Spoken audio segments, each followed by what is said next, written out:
We hear a lot of stories about being cheated by managers in rock and roll. There's a lot of casualties. The band Badfinger, who were originally signed to the Beatles' Apple Records, were royally screwed where two of the members took their own lives. Well, Terry Knight did some not so nice things to Grand Funk, leader Mark Farner, who we're about to talk to, drummer Don Brewer, and Mel Shacker on bass. We talk about being screwed in rock and roll on Rock History Music.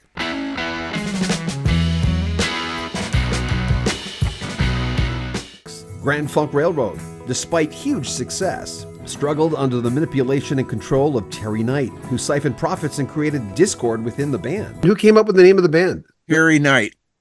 Terry Knight, actually, he was a songwriter, and he wrote a song called Grand Funk Railroad. I never heard this song, but when he said it, he said, "You guys should call your band the name of my song, Grand Funk Railroad." And I went, "Bunk." Wow. Because it was Grand Trunk and Western that my father was killed by. Grand Trunk and Western ran from Ontario, Canada, down through Michigan and in through Ohio. And it was very, it was every place, on the trestles, on the trains going by, Grand Trunk, Grand Trunk, Grand Trunk. And so Grand Funk sounded like, all right, yeah, people would recognize that.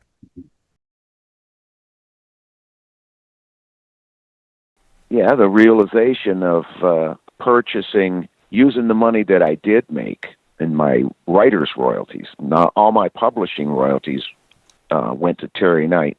Between the writer and publisher, the pie gets split in half. So the publisher takes 50% of the income, the writer takes 50% of that income. If you're the one performing and promoting your songs, you should be the publisher of those works. And I didn't know that. I was 20 years old when the band started. Terry told me that he would, had this world affiliation as far as publishing, and I needed to publish my stuff through him. See, he just kind of took half my money and then charged me a management commission on top of that. I mean, yeah, great promoter and everything, but man, that guy was a shyster. Get right down to it. And I feel sorry for people like that who can take pleasure in fooling somebody or intentionally harming or fooling somebody, pulling the wool over their eyes. That ain't nice. I talked to Joey from Badfinger, and I told him, I said, well, I talked to Mark Farner. I says about, there's, and even talking to Graham Goebel of LRB, how they were screwed over. There's always CCR, Yes. John, and all that stuff. When did you know something was wrong? When I received notice that I was no longer an officer in the GFR Corporation, and notice that Don and Mel were going to go out and tour with or without me, kind of like an ultimatum. After being slapped in the face, I was kind of going, what?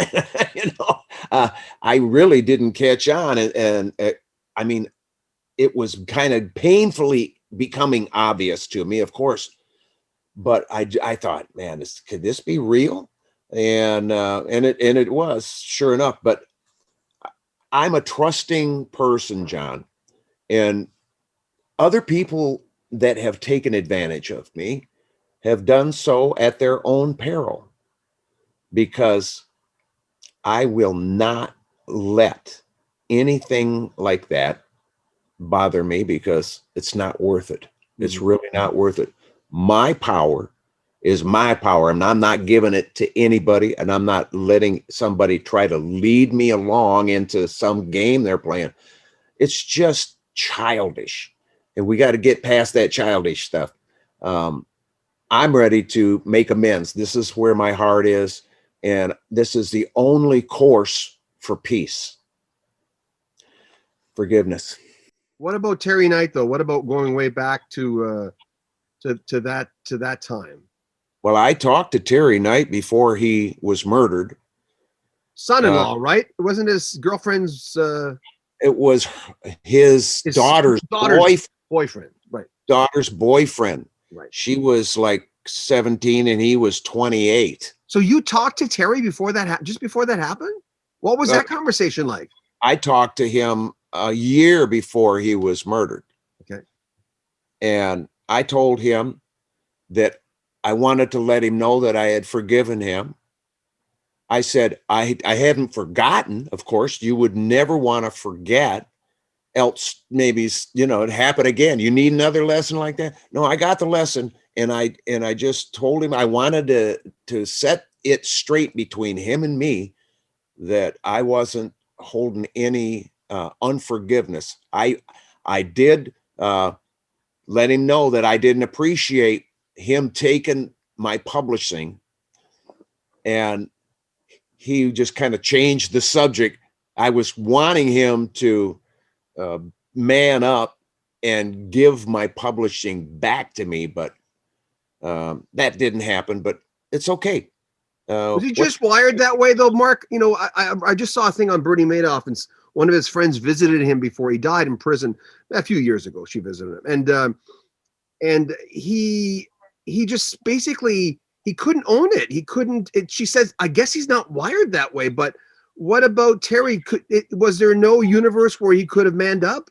No, it was just the same as what you just described, Brother John. Yeah, he just couldn't go there. So what is it that he did? He took your publishing, but he also did he not take money from the band? Yes.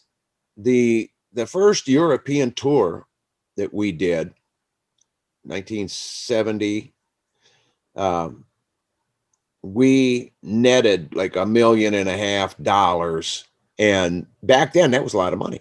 I mean, seriously, comparative dollars. But he said, because you don't want this on your taxes, you're going to have to pay out the ass. He says, let's leave it in the most stable world currency in a Swiss bank account. I think Deutschmarks was the most stable at the time. And we said, okay, yeah, do that for us. He did it, but it wasn't for us. We never saw a dime of it.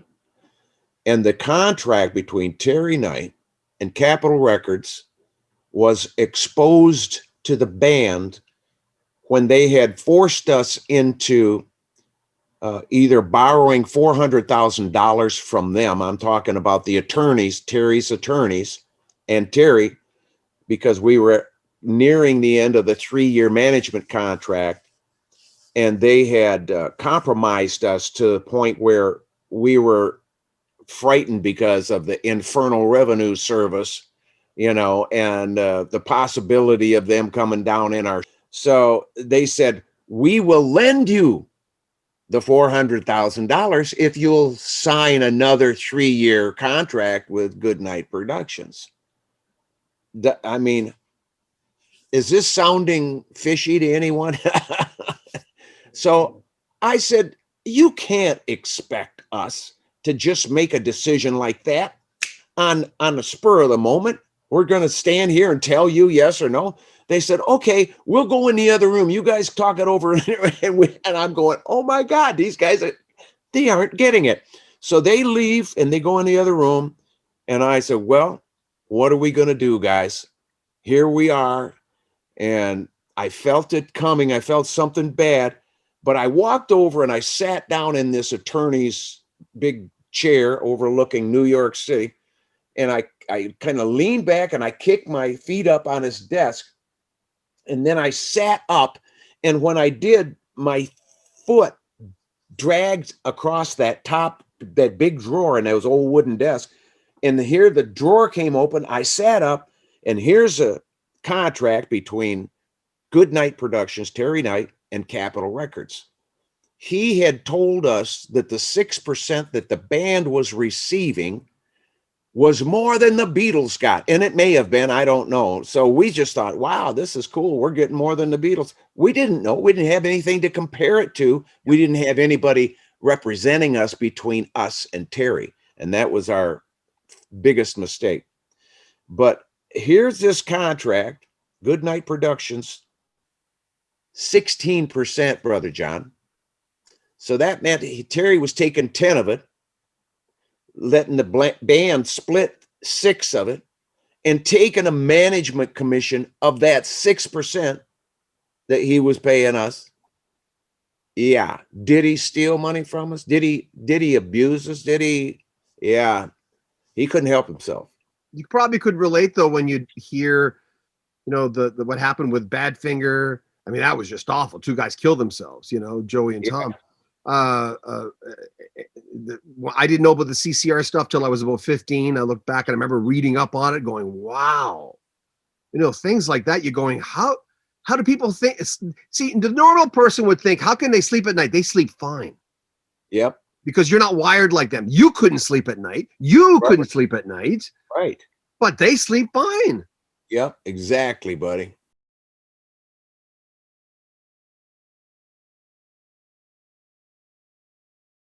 Yes, we had left Terry. It wasn't over. He was still suing every city we were playing in. He was suing us. It was, and he took all the money. It was sink or swim time. And we broke off and we said, well, we're gonna produce our album by ourselves. And it was kind of a mistake, doing that album, Phoenix. But it was a learning process. We decided we'd go down to Nashville. Of course, there's plenty of recording studios and engineers down there, so we went down there, picked one and went in and attempted to do it ourselves. We did have a sort of a hit off that. It was a top 40 hit, Rock and Roll Soul. That was probably the only, and we still do that song in our show to this day. It's our opening song, So, we went, from there. That was a learning process. Then we realized we needed a producer after that, and that's when we enlisted Todd Rundgren. We were going from being an FM underground band, in the early 70s. We were a 3-piece, and everything was album oriented. 7 minutes long. I'm Your Captain, Closer to Home, Inside Looking Out. Didn't matter, And then all of a sudden, FM radio would change to being a hit format, and you had to make 3-minute songs. I started writing, and singing some of the stuff. We enlisted Todd Rundgren to help us make that transition, and that's where we went. So yes, that album, the Phoenix album, it was kind of like the one in between. Whether it had a huge hit on it or not, that is kind of like the door is opening now. Yeah. I mean, it gave us a new light. Hearing that song on the radio after we just separated from Terry and the Crooked Managers and being broke, it gave us new life. We had a top 40 hit. We could tour on a top 40 hit. It kind of reassured the promoters and the buyers out there. Hey, they've got, they're getting airplay. We can buy them. So it got us going. It made us. It got us through that door so we could get to the next step. Are you free of Terry Knight because you forgave him? Are you free of that, what could be something, that albatross around someone's neck forever? Because everyone responded to you saying that when in the last interview. Is that why you think you're free of that? Yes, I do. And it's like I said, we have to set ourselves free. And the way to set yourself free is that you forgive yourself, and then you forgive others with the same measure that you expect to be forgiven with. That's it. With Terry, what did he bring to the table? I mean, each time we've talked about Terry and what happened, and I'll reiterate that when I do a preamble to the video. But what did he bring to the table to make this machine work? He brought the hype. And he had the gift of gab. Yeah. There was a banker lady who fronted him some money based on what he promoted, and I don't know, because I wasn't privy to the conversations. I just saw them interacting, and I said, boy, she's really got a lot of confidence in him. And he was able to win her, and that he had that about him, that he could actually win your confidence. Even though he's lying through his ass, he could win your confidence. He's that, an actor. a total poser. But that's what he had going for him. He didn't have the fairness that we hoped that would have been there. When I kicked open the lawyer's desk and by accident and looked down, and here's the contract between Terry Knight and Capitol Records. We were signed to Terry Knight for the record deals, not Capitol. Capitol was releasing them, but it was a production deal between Goodnight Productions and Capitol Records. And he told us the band was receiving 6%. This is more than the Beatles got.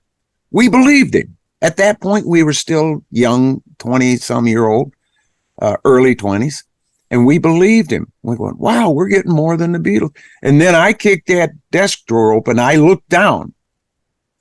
I see a contract between Terry Knight and Capitol Records for 16%, Brother John. 16. That means he's keeping 10, and the band splits 6, and then he takes a management commission of that 6%, and then he takes my publishing, which is 50% of what that song will make. So, man, he was able to do that all with a smile and a very convincing. I hope, he got a clear head before he checked out of his bone suit. I hope he had time to regret, even if it wasn't available to him, just to go to that spot and go, man, I wish I would have. I hope that people learned from watching and hearing, and that they're learning now from your and my conversation here, that those people are out there. They can be very convincing. They can be your brother. I mean, that's what they always call you. I'm the fourth band member. I'm your brother. I'm the fourth band member, because that's what he wanted us to believe. And we bought into it. We were just young kids. Oh man, to know now and go back and do it over.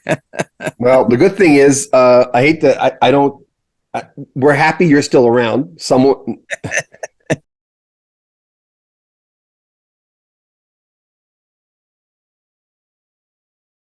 That was vengeance. That was like we had to.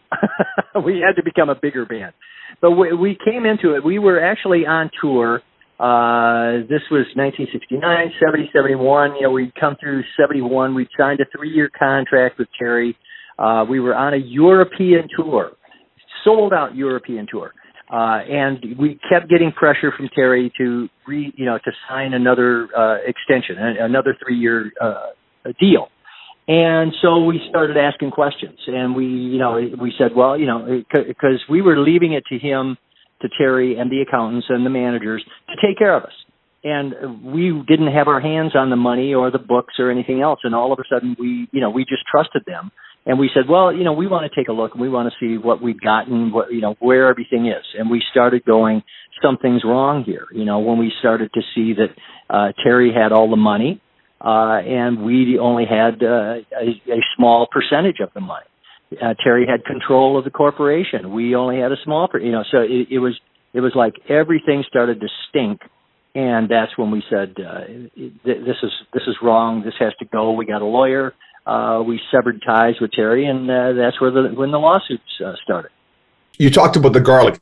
Oh my God, Mark, I got so much response from the garlic. I couldn't believe it. All of a sudden, the video's going 10,000, 20,000. And I look at the comments, everyone's talking about garlic. All right. And they're saying, that's how you cook it. That's right.